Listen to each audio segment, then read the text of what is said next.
Good afternoon, everyone. Before we start our proper discussion, let us have first our prayer via multimedia presentation.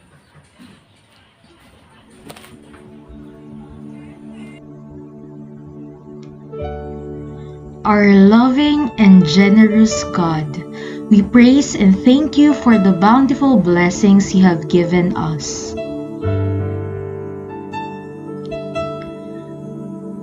Thank you for giving us a mind that can know and a heart that can love.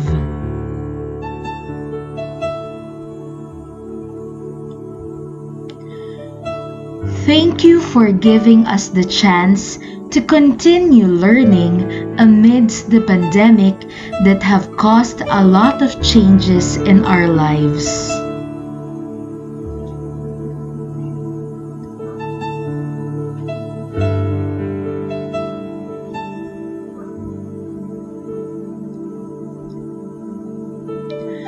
We are sorry for the times we have failed you.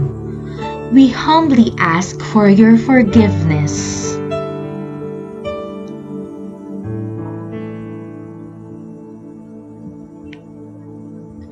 Father, help us to focus on our studies. When learning becomes difficult, grant us the gifts of courage and enthusiasm.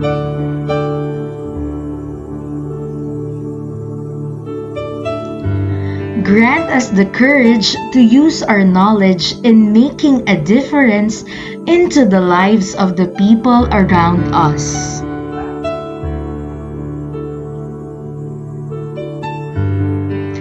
All this we pray in your mighty name. Amen.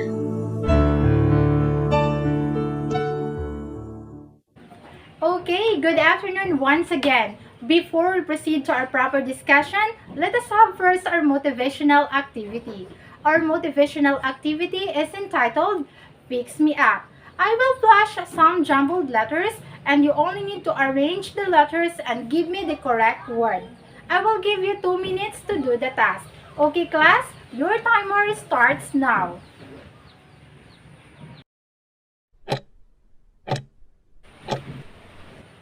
Okay class, time's up.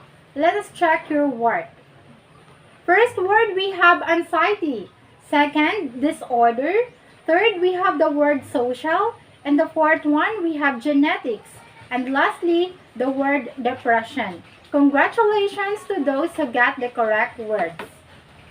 Before we proceed to our discussion proper, let us first identify the learning objectives to be attained at the end of the lesson. Learning objectives. At the end of the lesson, students would be able to define socio-emotional disorder, identify the different types of socio-emotional disorder and its symptoms, and lastly, evaluate the cause and effect of these socio-emotional disorders. Each student that comes in and out of the school has their own uniqueness in terms of abilities, interests, and weaknesses. Others excel in the field of technology, while others may feel or may fit in the field of drama. However, teachers also face or work with students who have severe emotional and behavioral challenges. As we can observe, these students feel lonely, avoiding interaction, engage in fights or any violence, and this truly affects their academic performance. With regards to these issues, teachers should start investigating the student because that certain student might experiencing socio-emotional disorders. So what is emotional and behavioral disorder? This is defined as the inability to build or maintain satisfactory interpersonal relationships with peers and or teachers. In order to qualify under emotional disturbance, a child must exhibit at least one of the following characteristics. First, development of physical symptoms related to personal problems. Second, persistent unhappy or depressed moods.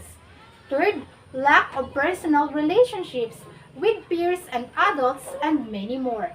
Due to this emotional disturbance, a student could exhibit the following: lack of peer relationship due to fear or anxiety, poor attention span, low academic performance, and lastly, impulsive behavior. This time, we will explore the various types of socio-emotional disorder. Hello, good afternoon once again. My name is Lenie Mojica from BSED English. I will be the first reporter for the different types of socio-emotional disorder. I will be discussing about anxiety disorder. So what are anxiety disorders? Anxiety is a normal emotions. Every one of us already experience anxiety. Am I right? For instance, you may worry your score before taking a test, or you may worry when you did not able to submit your output on time. That is anxiety and that is okay. But when it will become anxiety disorders, which means involving of excessive amounts of fear, nervousness, worry or dread, that is not okay and you must undergo medical treatment. So what are the types of anxiety disorders? First, we have the generalized anxiety disorder. In this type of disorder, you feel excessive unrealistic worry and tension with little or no reason. People under this condition tend to always expect disaster and can't stop worrying, like for example, worrying about money, health, family, work, or school, meaning this is an exaggerated anxiety for no obvious reason. Second, we have the panic disorder. You feel sudden intense fear that brings on a panic attack that causes physical symptoms like racing of heart, breathing, and sweating. Sometimes you may feel like choking or having a heart attack. These fearful attacks develop into panic disorder, and people under this condition should undergo therapy and anti-anxiety medications to stop panic attacks. Third, we have the social anxiety disorder. This is also called a phobia. In this type of disorder, you may feel worried and too much self-consciousness about everyday situations. You are afraid to talk to people, meeting new people, and attending social gatherings because you are afraid of being judged by others. This is what we call the social anxiety disorder. A specific phobia, meaning you have the fear of a specific object or situation. Like for example, you are afraid of heights or flying, you are afraid of seeing a spider and other animals. The fear that you are experiencing goes beyond what is appropriate and may cause you to avoid ordinary situations. Next, we have agoraphobia. You have an intense fear of being in a place where it seems hard to escape or get help if an emergency occurs. Like for example, you have panic or felt anxious when you are on an airplane, public transportation, or standing in line with a large group of people. It's agoraphobia. We have also the separation anxiety. Persons under this condition experience separation of their loved ones. Like for example, little kids feel scared or anxious when their parents leave them. You do not want that person to lose in your eyesight. You will always worry that something bad may happen to that person. Next, we have selective mutism. This is a severe anxiety disorder where a person is unable to speak in a certain social situations, such as with classmates at school or relatives they do not see very often. Medication-induced anxiety disorder. This disorder is diagnosed when panic attacks or other anxiety symptoms are brought or by use of withdrawal from alcohol or other drugs, taking medications, or exposure to heavy materials or toxic substances. What are the causes of anxiety disorder? Here are some of the causes of anxiety disorder. First, we have genetics. It could be possible that the anxiety disorder runs in your blood. It's already embedded in your families and you did not acquire it from other people. Second, brain chemistry. Some researchers suggest that anxiety disorder may be linked to faulty circuits in the brain that controls fear and emotions. Third, we have the environmental issues. Anxiety disorder can be developed due to stressful events, that a person might see or live through. Like, for example, that person experienced childhood abuse and neglect, a death of a loved one, or suffering from any violence. We have the fourth one, drug withdrawal or misuse. There are some people use certain drugs to hide or decrease certain anxiety symptoms. However, misuse of these drugs like alcohol could lead to anxiety disorders. Next, we have the medical conditions. One of the causes of anxiety disorder is medical conditions.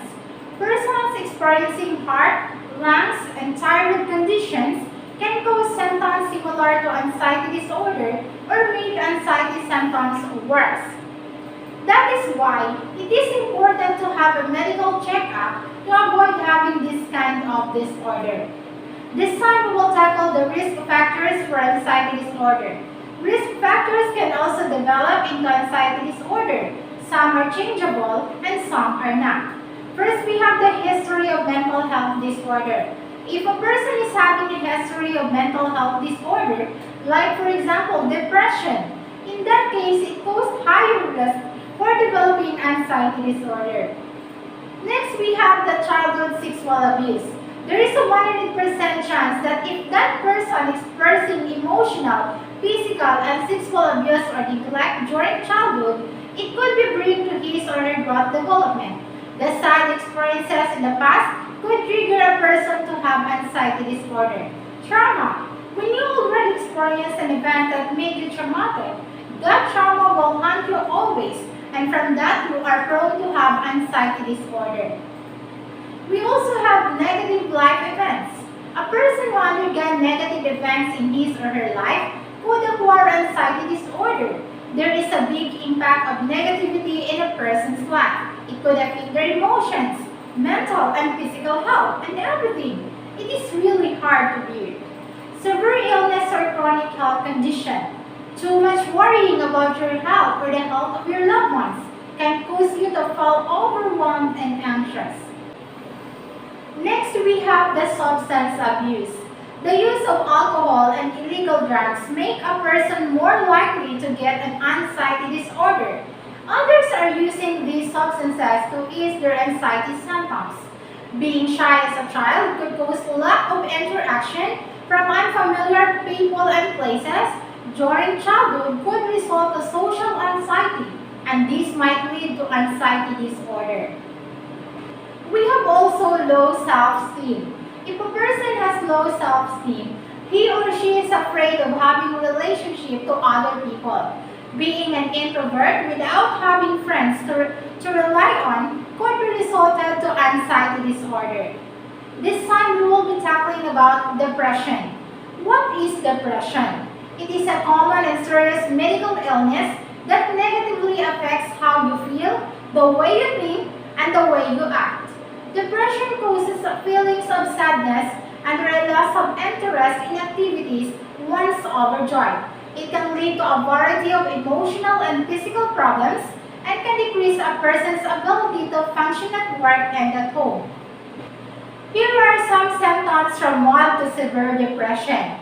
Feeling sad or having depressed moods, loss of interest or pleasure in activities once employed, changes in appetite, trouble sleeping, loss of energy, feeling worthless or guilty, and many more. This time we will be tackling also the risk factors for depression. We have biochemistry, containing certain chemical in the brain. Another one, we have also genetics. It could be in the bloodline of the family, personality, and environmental factors. So how is depression treated? Depression is among the most treatable of mental disorders. It could be through medication. Antidepressants might be prescribed to help modify one's brain chemistry. These sedatives appears or tranquilizers. Antidepressants medications have no stimulating effect on people not experiencing depression. Another one is through psychotherapy, also called as talk therapy, sometimes used alone for treatment of mild depression or moderate to severe depression. We have also the cognitive behavioral therapy. It is found to be effective in treating depression because this kind of therapy focused on the present and problem solving. Depression is truly treatable. According to Code of Vegan, no darkness lasts forever. There are sparks. Once again, my name is Lenie from BSN 3 English. Hello, good morning everyone. I am Jovanne of Clapano from BSN 3A English. I will be discussing about the next type of disorder, the bipolar disorder. This is also known as manic depression, a mental illness that brings severe high and low moods and changes in sleep, energy thinking, and behavior. People who are experiencing bipolar disorder can have periods in which they feel everly happy and energized, and other periods of feeling very sad, hopeless, and sluggish. When you become depressed, you may feel sad or hopeless and lose interest or pleasure in most activities. When your mood shifts to mania, you may feel euphoric, full of energy, or usually irritable. The word manic describes the times when someone with bipolar disorder feels overly excited and confident. People also become irritable and impulsive or having reckless decision making. While on the other hand, the word hypomania describes milder symptoms of mania in which someone does not have delusions or hallucinations. Next, we have the types of bipolar disorder. First, the bipolar 1 disorder. In this type of disorder, you have extreme erratic behavior with manic or up periods that last at least a week or are so severe that you need medical care. Another one is the bipolar 2 disorder. With this type of disorder, you have erratic highs and lows, but it isn't as extreme as bipolar 1. The second type of bipolar disorder is the cyclothymic disorder. In this type of disorder, it involves period of manic and depressive behavior that lasts at least 2 years in adults or 1 year in children and teens. This causes mood changes from feeling low to emotional highs. Most people's symptoms are mild enough that they do not seek mental health treatment, or the emotional highs feel nice, so they do not realize there's anything wrong or want to seek help. This only means cyclothymic goes undiagnosed and untreated. Some symptoms of this disorder are extreme happiness and excitement. You do not need much sleep, but you have a lot of energy. Next, the causes of bipolar disorder. There is no single cause of bipolar. Some researchers are studying a few factors for bipolar disorders. This could be a matter of genetics. The disorder runs in your family. Another one is the way your brain developed. That ends my report. Again, I am Jovanne from BSL 3A English. This is the continuation of our report. I am Dario and Urquiza III from BSN 3 English. I am going to tackle about the subtopics of emotional and behavioral disorder. What is obsessive compulsive disorder? Obsessive compulsive disorder or OCD is a mental illness that causes repeated unwanted thoughts or sensations or the encouragement to do something over and over again. OCD is characterized by irrational fear or obsession that triggers repetitive actions. Many people suffering from OCD are aware that their actions are illogical, but when they try to ignore the urge to perform a particular action, their anxiety increases until they eventually give in to their compulsion. According to the National Institute of Mental Health, OCD affects 1% of the adult population in the United States alone. OCD does not discriminate and can affect anyone regardless of race, gender, and age. It has great implication on a person's quality of life and can affect their career, our emotional health, education, career, and even their social and personal life, as their obsession can result in hours of repetitive ritualistic behavior, thus preventing them from doing other things. Obsession are persistent and recurrent thoughts that cause emotional distress, such as disgust or anxiety. Many OCD sufferers realize that their actions are unreasonable but are unable to gain control through logic or reasoning. Examples of obsession include fear of contamination or germs, an irrational need for symmetry or order, aggressive thoughts about oneself for others or others rather. Compulsions are mental urges to repeat certain behaviors to reduce or prevent a feared situation. In the most severe cases, this ritualistic repetitive behavior may fill the day, making it impossible to perform other routines. Examples of compulsions includes excessive hand washing or cleaning, arranging and rearranging objects in a specific way, repetitive checking including if the door is locked, if the stove is off, and etc. Many who suffer from OCD realize that their compulsive conduct is irrational, but they keep doing it because it relieves the anxiety caused by their obsessions. People with OCD have thoughts or action that take up at least an hour a day, are beyond in control even though one recognizes that the behavior are irrational and excessive, aren't enjoyable, interfere with work, your social life, or other part of your life. OCD types and symptoms. OCD corners in many forms, but most cases fall into at least one for general categories. First is checking. Checking such as locks, alarms, systems, and thinking you have a medical condition. Contamination, symmetry or ordering, rumination and intrusive thoughts. Symptoms may reduce or worsen over time. Some OCD sufferers prefer to keep a distance from objects or situations that trigger their disorder. Others choose to use drugs, alcohol, or a combination of both to keep themselves calm.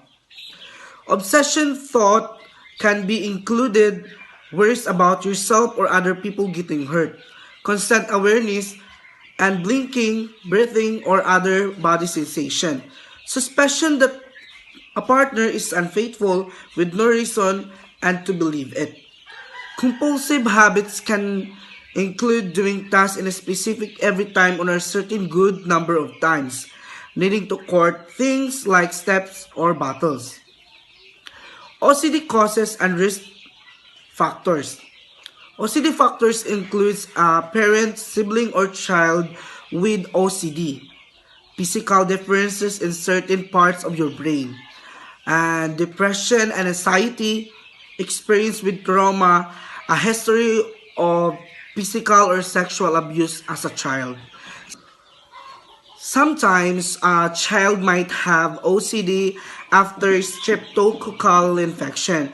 This is called pediatric autoimmune neuropsychiatric disorders associated with streptococcal infections or PANDAS. And that's it for my part. Thank you for listening and have a great day. After learning those emotional and social disorders, we will have another activity.